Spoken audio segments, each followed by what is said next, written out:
আসসালামু আলাইকুম। মেয়েদের গর্ভপাত কেন হয়?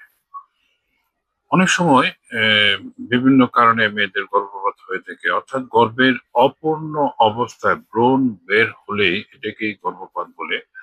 পড়ে গিয়ে কোন রকম আঘাত পাওয়া বা শারীরিক দুর্বলতা বা গর্ভের প্রথম অবস্থায় জরায়ুর সঙ্গে ভ্রূণের স্বল্প সংযোগ, প্রচুর রক্তস্রাব, দীর্ঘকাল স্থায়ী প্রস্রাব, গর্ভাবস্থায় সহবাস বা জরায়ুর অসম্পূর্ণ সম্প্রসারণ, জরায়ুর মুখের শিথিলতা, রাত জাগরণ, কাপড় কষে পড়া, আঁচড় খেয়ে পড়া, অসমান পথে দীর্ঘ সময় পথ চলা, বড় বড় কলসিতে বা বালতিতে পানি তোলা, কলেরা, বসন্ত, ম্যালেরিয়া, ডিপথিরিয়া প্রভৃতি রোগে আক্রান্ত হওয়া, শোক দুঃখ, মানসিক ডিপ্রেশন, হরমোন সংক্রান্ত গোলযোগ, রক্তহীনতা এবং পুষ্টির অভাব এবং কোনো কারণে জরায়ুর স্থানচ্যুত হলে মেয়েদের সাধারণত গর্ভপাত হয়ে থাকে।